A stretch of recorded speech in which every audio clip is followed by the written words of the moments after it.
Hello students, welcome to ICT virtual classroom. I am your English mentor Rohit. हम पढ़ रहे थे क्लास 11th में ग्रामर में हम प्रोनाउन पढ़ रहे थे, उसी के टाइप आगे डिस्कस करते हैं। ठीक है, चलिए। हमने लास्ट क्लास में डिस्कस किया था, लास्ट क्लास में हमने पढ़ा था डेमोन्स्ट्रेटिव प्रोनाउन। ठीक है, डेमोन्स्ट्रेटिव प्रोनाउन हमने पढ़ा था लास्ट क्लास में। उसमें हमने देखा था जो दिस और दैट है, this and that are singular pronouns and these and those are plural pronouns. तो सिंगुलर और प्लूरल प्रोनाउन का क्या मतलब है, कैसे यूज होता है, ये समझते हैं। ठीक है, लास्ट क्लास में भी हमने देखा था। जहां पर सिंगुलर नाउन होगा, ठीक है, सिंगुलर नाउन की जगह क्या होगा, सिंगुलर प्रोनाउन यूज होगा, और प्लूरल नाउन होगा तो प्लूरल प्रोनाउन यूज होगा। जैसे हम एग्जाम्पल देखते हैं, डेमोन्स्ट्रेटिव प्रोनाउन होते क्या है ये भी हमने देखा था। They are used to point to people और things they stand for. They are used to point to people or things they stand for. First, this is our new house. ये क्या है, हमारा नया घर है। तो क्या कर रहा है, हाउस को पॉइंट आउट कर रहा है। कौन, is point out, this is pointing out at the house. Next, that is the bridge built by the British.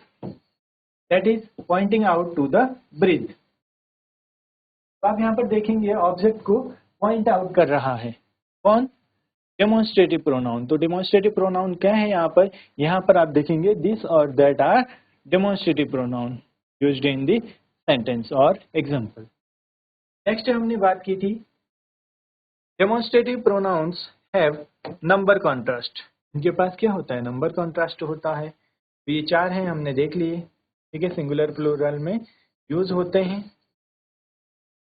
ठीक है, सिंगुलर के लिए दिस और दैट, और प्लूरल के लिए दीज एंड दोज। और आगे हमने देखा था the basic function of demonstrative pronoun is to indicate the nearness और डिस्टेंस ऑफ द पर्सन और object referred to from the speaker. तो हमें क्या बताता है, हमें डिस्टेंस बताता है किसकी, पर्सन की या फिर ऑब्जेक्ट की, रेफर टू स्पीकर। स्पीकर से कितने नियरनेस कितने पास में है और कितना दूर है, नियरनेस और डिस्टेंस हमें बताता है। ठीक है, चलिए आगे देखते हैं। आगे हमने पढ़ा था some of usages of demonstrative pronoun are shown below. यहाँ पर आप देखेंगे, ठीक है, दिस और दैट का यूज हमने देखा था। फर्स्ट, व्हेन पॉइंटिंग, ठीक है, जब हम पॉइंट आउट कर रहे हों। दूसरा कब यूज होता है, when a specific category is implied, जब कोई स्पेसिफिक कैटेगरी इम्प्लाई हो रही हो। पॉइंटिंग के लिए क्या है, this is my brother Ravi. Next, that is his new car. This और दैट यहाँ पर क्या है, पॉइंट आउट कर रहे हैं।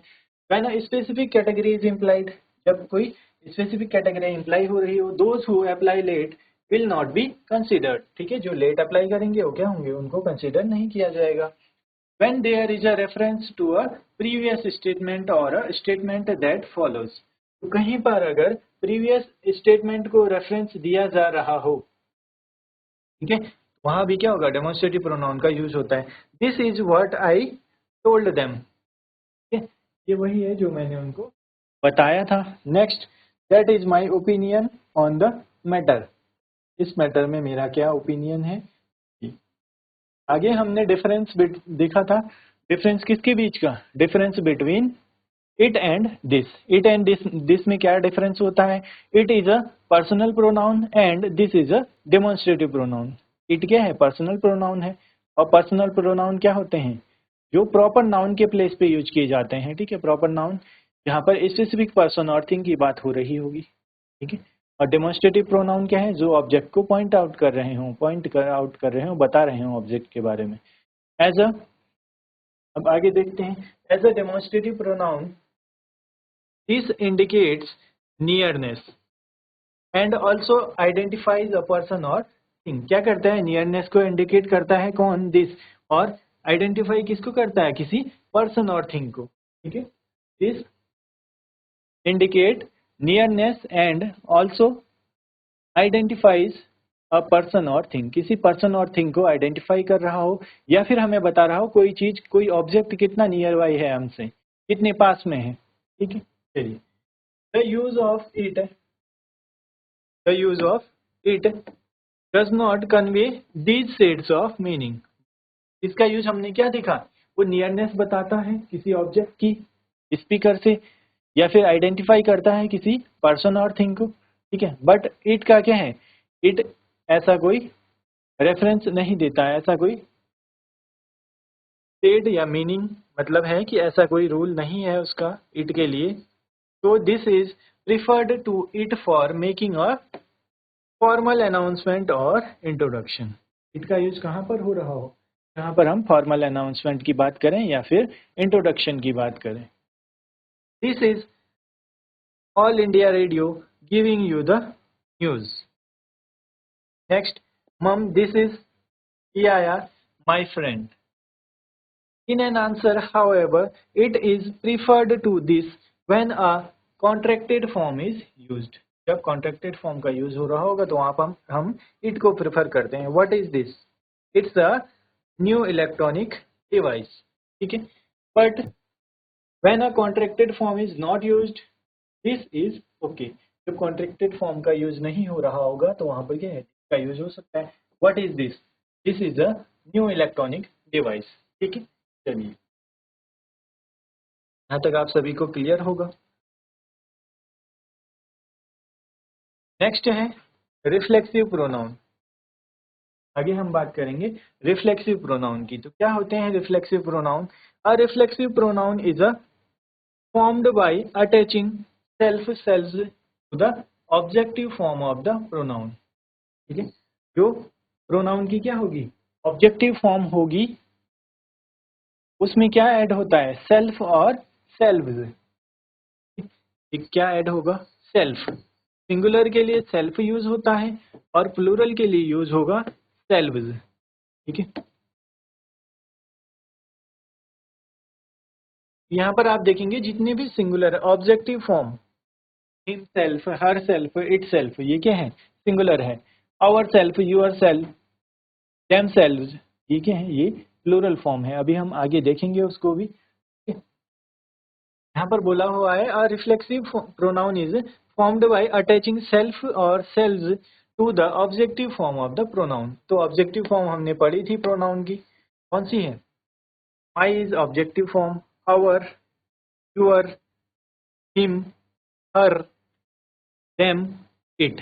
तो इनमें क्या है, जितने भी सिंगुलर है उनमें हम सेल्फ, SELF, सेल्फ ऐड करेंगे तो क्या बन जाएगा, रिफ्लेक्सिव प्रोनाउन बन जाएगा। और SELVES, सेल्व्स यूज करेंगे, सेल्व्स ऐड करेंगे तो ये क्या बन जाएगा, प्लूरल बन जाएगा।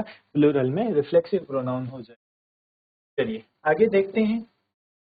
अ reflexive pronoun is used as a substitute for a noun in the objective case such that as a direct object।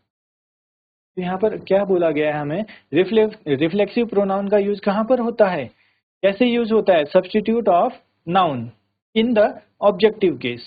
Objective case मतलब हमने सेंटेंस का स्ट्रक्चर हमें पता है क्या होता है, सेंटेंस का structure subject plus verb plus subject plus verb plus object. ठीक है, तो यहाँ पर हम देख रहे हैं ये क्या है, सेंटेंस का स्ट्रक्चर है। तो सब्जेक्टिव केस मीन्स यहाँ सब्जेक्ट के प्लेस पे यूज होगा प्रोनाउन, ऑब्जेक्टिव केस ऑब्जेक्ट के प्लेस पे आएगा। ठीक है, एज अ ऑब्जेक्ट यूज होगा, एज अ सब्जेक्ट यूज होगा, subjective as a object use हो रहा है तो ऑब्जेक्टिव।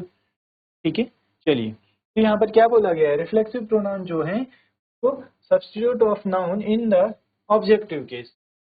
अब आगे हम देखेंगे, एग्जाम्पल देखते हैं। Govind saw Govind in the mirror. ये एक हमें सेंटेंस गिवन है, ध्यान से देखिए इसको आप लोग। ठीक है, ये आपको पता है सब्जेक्ट वर्ब ऑब्जेक्ट ये स्ट्रक्चर होता है। अब इस सेंटेंस को आप लोग ध्यान से देखेंगे। ठीक है, चलिए अब हम बात कर रहे हैं, अभी आप अपना सारा फोकस इस सेंटेंस पे ले आइए। ठीक, तो देखिए ध्यान से। यहाँ पर आप देखेंगे Govind saw Govind saw Govind in the mirror. तो यहाँ पर आप क्या देख रहे हैं? repetition of noun. Govind is noun in this sentence. ठीक है, गोविंद नाउन है यहाँ पर और रिपीट हो रहा है। यहाँ भी हमने गोविंद सॉ, ठीक है, गोविंद ने क्या है, गोविंद को देखा। तो गोविंद किसके लिए यूज हुआ है? जो फर्स्ट सब्जेक्ट है, ठीक है, यहाँ पर फर्स्ट सब्जेक्ट क्या है, गोविंद है, तो उसके लिए क्या यूज हुआ है। नेक्स्ट में भी सब्जेक्ट के लिए ही यूज हुआ है। तो अब हम क्या कर सकते हैं, हमने क्या पढ़ा था, हमने पढ़ा था रेपिटेशन ऑफ नाउन को अवॉइड करते हैं किससे, प्रोनाउन से। तो सेकंड में जो गोविंद आ रहा है ये क्या है, ऑब्जेक्ट है, एज अ ऑब्जेक्ट। तो हमने इसको किससे रिप्लेस कर दिया, हिमसेल्फ, ठीक है, himself is the mirror. Sentence हमारा क्या बन गया, Govind saw himself, Govind saw himself in the mirror. Govind ने खुद को मिरर में देखा। This is used to avoid an awkward construction. अब हम दो बार यूज कर रहे हैं गोविंद सॉ गोविंद। तो आप देखेंगे ये क्या है, ये सेंटेंस में कुछ सेंस नहीं बन रहा है। सेंस तो मतलब बन रहा है, मीनिंग इसका भी है, बट सेंटेंस का क्या है, स्ट्रक्चर कुछ ऑकवर्ड सा है। तो इसीलिए हमने क्या किया, इसमें जो गोविंद है, गोविंद को रिप्लेस कर दिया इससे, हिमसेल्फ से, ठीक है। अकॉर्डिंग टू सब्जेक्ट हम यहाँ पर ऑब्जेक्ट चेंज करेंगे। गोविंद इज मैस्कुलिन जेंडर, ठीक है, मैस्कुलिन जेंडर के लिए हम किसका यूज करते हैं, ही का यूज करते हैं। ही सब्जेक्टिव यूज होता है एज अ सब्जेक्टिव केस, या फिर सब्जेक्टिव केस में ही का यूज करते हैं, उसका ऑब्जेक्टिव क्या होता है, ही का हिज हो जाता है, हिम हो जाता है, ठीक है। तो हमने क्या किया, ही का ऑब्जेक्टिव केस हो जाएगा हिम, तो हमने हिम में सेल्फ ऐड कर दिया, तो क्या बन गया, हिम सेल्फ, ठीक है। Govind saw himself in the mirror. अब क्या है, सेंटेंस हमें करेक्ट हो गया completely. Gayatri laughed as Gayatri. तो यहाँ पर ये गायत्री नेक्स्ट वाला जो है ये ऑब्जेक्ट है, और ये फर्स्ट में है जो स्टार्टिंग है, इसको नाउन या फिर हम बोलते हैं यहाँ पर सब्जेक्ट, ठीक है। First Gayatri is subject in this sentence and next one is object. यहाँ पर देखिए आप, ठीक है, दोनों सेंटेंस में देखेंगे गायत्री लाफ्ड एट गायत्री। तो यहाँ पर हो सकता है दोनों अगर अलग अलग गायत्री हैं, ठीक है, ऐसा भी तो हो सकता है। तो हमें पता कैसे चलेगा कि ये खुद के लिए यूज हो रहा होगा। जहां भी अगर हम देखेंगे रिफ्लेक्सिव प्रोनाउन की बात आ रही है, सब्जेक्ट और ऑब्जेक्ट क्या होते हैं, सेम होंगे। जो सब्जेक्ट होगा उसी के लिए ऑब्जेक्ट यूज हो रहा होगा, सब्जेक्ट के ही इसमें ऑब्जेक्टिव फॉर्म में, ठीक है। तो गायत्री के लिए यहाँ पर क्या है, गायत्री फेमिनाइन जेंडर है, ठीक है। फेमिनाइन जेंडर में हम सभी को पता है क्या यूज होता है, सब्जेक्टिव में सी का यूज होता है, ठीक है। सब्जेक्टिव के लिए सी का यूज होता है, तो सी का ऑब्जेक्टिव में क्या हो जाएगा, सी का हर हो जाता है, ठीक है। तो हमने करेक्ट कैसे किया इसको, गायत्री लाफ्ड एट हरसेल्फ, वो खुद पर ही हंस रही थी, ठीक है। एज अ सब्जेक्ट हमने ऑब्जेक्ट यूज करना है। सब्जेक्ट और ऑब्जेक्ट किसकी बात हो रही होगी, एक ही पर्सन की बात हो रही होगी, एक ही ऑब्जेक्ट की बात हो रही होगी, ठीक है। चलिए यहाँ तक आप सभी को क्लियर होगा, सी का हर हो जाता है, का हो जाता है ऑब्जेक्टिव में हिम, ठीक है। चलिए नोट कर लीजिए इसको।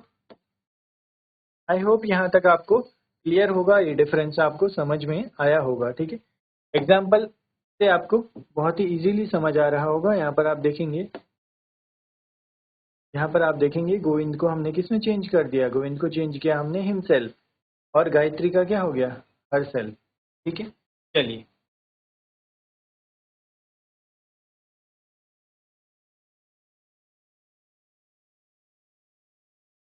चलिए यहाँ तक क्लियर होगा आपको, आगे चलते हैं।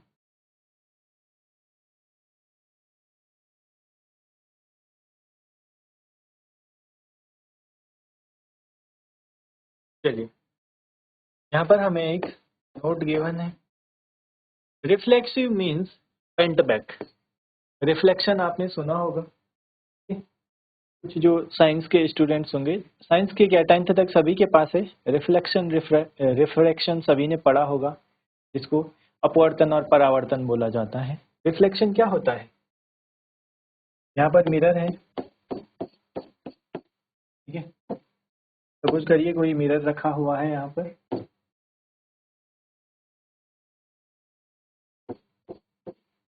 और लाइट रे आ रही है यहाँ से, इंसिडेंट रे आप सभी ने पढ़ा होगा 10th में, साइंस सभी के पास है। और यहाँ पर हमारे पास क्या होता है, एक नॉर्मल, और रिफ्लेक्ट हो जाती है इधर, ठीक है, इंसिडेंट रे और रिफ्लेक्टेड रे। तो रिफ्लेक्स क्या होता है? रिफ्लेक्स का मतलब ही क्या है? बाउंस बैक, बेंट बैक, यानी जिस डायरेक्शन से आ रहा है उसी में वापस मुड़ जाना, यही यहाँ पर बोला हुआ है। Reflexive means bent back, such that bending the subject back to the subject. यानी यहाँ पर क्या है, किसको, यहाँ पर किसके लिए यूज होगा? जो सब्जेक्ट था हमारा उसी के लिए, bending the subject back to the subject. A reflexive pronoun is used when the subject and the object refer to the same person or thing। ये हम पढ़ चुके हैं, ठीक है, ये हम आपको बता चुके हैं। क्या होता है रिफ्लेक्सिव प्रोनाउन में? जो सब्जेक्ट होगा और ऑब्जेक्ट होगा वो क्या होगा? सेम ही रहेगा, ठीक है। यहाँ पर हमने जो एग्जाम्पल देखा था, पीछे हमने एग्जाम्पल देखा था इसका, गोविंद एंड गोविंद, तो यहाँ पर क्या है, गोविंद सब्जेक्ट है और यहाँ पर गोविंद ऑब्जेक्ट की तरह यूज हुआ है, तो हमने उसको हिमसेल्फ में चेंज कर दिया। सिमिलरली गायत्री सब्जेक्ट है और यहाँ पर क्या हो गया, यहाँ पर गायत्री ऑब्जेक्ट है, तो इसकी जगह हमने हर सेल्फ यूज किया है, ठीक है। चलिए, ये चीज हमें क्लियर है। जो भी सब्जेक्ट होगा, ठीक है, उसी के लिए ऑब्जेक्ट का यूज होगा, या फिर हम ये बोलें कि जो सब्जेक्ट और ऑब्जेक्ट हैं वो सेम पर्सन और सेम थिंग होंगे, इसमें फॉर रिफ्लेक्सिव प्रोनाउन, ठीक है। चलिए, this can be seen from the agreement between the subject and reflexive object. आगे देखते हैं example, I saw my self in the mirror, ठीक है। आई का क्या हो गया ऑब्जेक्टिव में, माई सेल्फ, वी का अवर सेल्फ, यू का यूर सेल्फ। अब आप लोगों ने एक चीज ध्यान देनी है, यू को हम एज अ सिंगुलर और एज अ प्लूरल दोनों ही यूज करते हैं, ठीक है। यू एज अ सिंगुलर और एज अ प्लूरल यूज हो रहा होगा, बट अगर हम बात करें रिफ्लेक्सिव प्रोनाउन की, तो वहां पे हमें डिफरेंस कैसे पता चलेगा? जहां पर प्लूरल होगा, प्लूरल के लिए हमने क्या बोला, यू का यूअर हो जाता है ऑब्जेक्टिव में, यूअर सेल्व्स जहां पे आपको मिले तो ये क्या है, ये प्लूरल फॉर्म है, ठीक है, ये प्लूरल प्रोनाउन है। और यू का आपको अगर यूअर सेल्फ देखने को मिले तो ये क्या है, ये सिंगुलर की बात हो रही है, ठीक है। ये डिफरेंस आपने ध्यान रखना है, ये चीजें आपने याद रखनी है। यूअर सेल्फ, सेल्फ के लिए क्या होगा, सेल्फ सिंगुलर के लिए यूज होता है, और सेल्व्स अगर आपको दिखेगा इट मीन्स वहां पर क्या है, प्लूरल प्रोनाउन यूज हुआ है या फिर प्लूरल नाउन आ रहा है, ठीक है। चलिए आगे देखते हैं, यहाँ पर आप देखेंगे you sent yourself a birthday card, ठीक है, you sent yourself a birthday card का मतलब क्या है, यहाँ पर यू जो सब्जेक्ट है वो सिंगुलर है, इसीलिए हमने यूर सेल्फ का यूज किया है। आगे देखते हैं, दे रोट देम सेल्फ, या फिर आप ऐसे भी समझ सकते हैं, जहां पर सेल्फ आएगा, self is for singular, singular के लिए सेल्फ आता है, और प्लूरल के लिए आएगा सेल्व्स, SELVES। ये चीज आपने ध्यान रखनी है, ठीक है। They wrote themselves a thank you note, यानी क्या है, खुद को एक थैंक यू लिखा। ही हर्ट हिमसेल्फ। एक चीज और आपने ध्यान रखनी है, हमने क्या पढ़ा अभी, हमने पढ़ा एज पर सब्जेक्ट, सब्जेक्ट और ऑब्जेक्ट एक ही होता है, यानी किसकी बात हो रही होगी, सेम पर्सन और थिंग की बात हो रही होगी, यानी सब्जेक्ट किसको रेफर करेगा, ऑब्जेक्ट को। तो यहाँ पर आप देखेंगे ही का हिमसेल्फ, दे का देमसेल्फ, यू का यूर सेल्फ, जो ऑब्जेक्टिव केस होगा। आई का माई हो जाता है ऑब्जेक्टिव में, ठीक है, माई का माई सेल्फ हो गया, वी का आवर, वी का ऑब्जेक्टिव के केस क्या हो जाता है, आवर हो जाता है, तो आवर सेल्व्स, यू का यूर सेल्फ या यूर सेल्व्स जहां पर प्लूरल की बात हो रही होगी, दे का देम सेल्फ, ही का सेल्फ, ठीक है। नेक्स्ट सी टॉट हर सेल्फ, सी का हर हो जाता है, हमने पढ़ा था रिफ्लेक्सिव में, she taught herself the piano, one should avail oneself. अब यहाँ पर देखा आपने सब्जेक्ट में वन आया है, तो वन का क्या हो गया, वन सेल्फ, ठीक है। नेक्स्ट हम देखते हैं it can be used as an indirect object as well, इसको कैसे भी यूज किया जाता है, as an indirect object. Sujata made herself a new dress, Sujata made herself, Sujata is feminine gender, तो लिए सी यूज होगा प्रोनाउन, सी का क्या हो जाता है ऑब्जेक्टिव में हर हो जाता है, हर का हर सेल्फ हो गया कब, रिफ्लेक्सिव प्रोनाउन के लिए। Raghu gives himself years, Raghu gives himself, Raghu क्या है मैस्कुलिन जेंडर, ही का हो गया ऑब्जेक्टिव में हिम, तो रिफ्लेक्सिव के लिए क्या हो जाएगा, हिमसेल्फ। यहाँ भी सब्जेक्ट और ऑब्जेक्ट सेम होंगे, एक ही पर्सन या फिर किसी सिंगल पर्सन सिंगल थिंग की बात हो रही होगी। When we are talking about a person, both are in subject and object. यहाँ पर सब्जेक्ट और ऑब्जेक्ट में एक ही पर्सन की बात हो रही है या एक ही थिंग की ऑब्जेक्ट की बात हो रही होगी, ठीक है। ऑब्जेक्ट मतलब थिंग से है, तो क्या होगा वहां पर हम किसका यूज करेंगे, वहां पर आता है रिफ्लेक्सिव प्रोनाउन, ठीक है। चलिए यहाँ पर आप सभी को क्लियर होगा ये,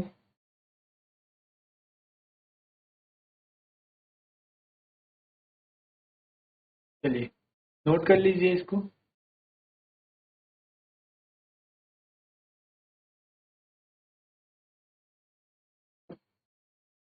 आपने बस यहाँ पर ध्यान रखना है, सबसे इम्पोर्टेंट क्या है यहाँ पर, इम्पोर्टेंट ये है कि आपने देखना है सब्जेक्ट और ऑब्जेक्ट सेम ही है या फिर सेंटेंस में जो बात हो रही है, ठीक है, एक ही पर्सन के लिए बात हो रही होगी जब the subject and object refer to the same person, और यहाँ पर सेम पर्सन की या सेम थिंग की बात हो रही होगी, सब्जेक्ट और ऑब्जेक्ट दोनों में ही, वहाँ पर क्या होगा, वहाँ पर रिफ्लेक्सिव प्रोनाउन का यूज होता है, ठीक है। चलिए नोट कर लीजिए इसको।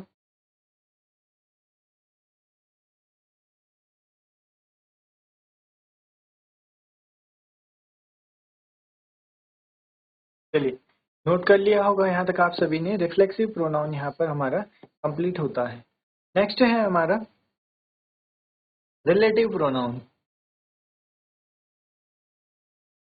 ये देखते हैं रिलेटिव प्रोनाउन। चलिए क्या होते हैं रिलेटिव प्रोनाउन, रिलेटिव प्रोनाउंस हमें गिवन है who, whom, which, what, that, कहाँ पर यूज होते हैं।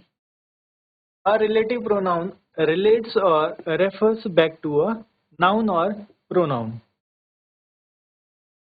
यहाँ पर यूज हो रहे हैं किससे रिलेट या रेफर करते हैं, नाउन और प्रोनाउन को, called its antecedent, it also join clauses, यहाँ पर क्या है दो क्लॉज ज्वाइन हो रहे होंगे, व्हाट और दैट, विच, whom, who, ये आपने देखा होगा। So it is a pronoun as well as a conjunction, जो कनेक्ट करते हैं वो क्या होते हैं, कंजंक्शन होते हैं, तो इनको एज अ प्रोनाउन और एज अ कंजंक्शन यूज किया जाता है। Relative pronoun introduce relative clause and noun clause, जो रिलेटिव प्रोनाउन है वो क्या है, इसको रिलेट करते हैं, इंट्रोड्यूस करते हैं रिलेटिव क्लॉज और नाउन क्लॉज को, ठीक है। Those who live in glass houses shouldn't thrown stones, यहाँ पर हु क्या है, कनेक्ट कर रहा है, I don't know who is standing at the gate. तो एज अ कंजंक्शन भी ये यूज हो रहे हैं। आप देख रहे होंगे दो क्लॉज को, नाउन क्लॉज या फिर प्रोनाउन क्लॉज जो भी हैं, उनको क्या कर रहा है, कनेक्ट कर रहा है या ज्वाइन कर रहा है। इनको इसीलिए बोला जाता है कि एज वेल एज कंजंक्शन ये यूज होते हैं। ठीक है, चलिए यहाँ तक आप सभी को क्लियर होगा। इसी को आगे कंटिन्यू रखेंगे हम नेक्स्ट क्लास में। मिलते हैं आप सभी को अपनी नेक्स्ट क्लास में। Till then take care and have a great day.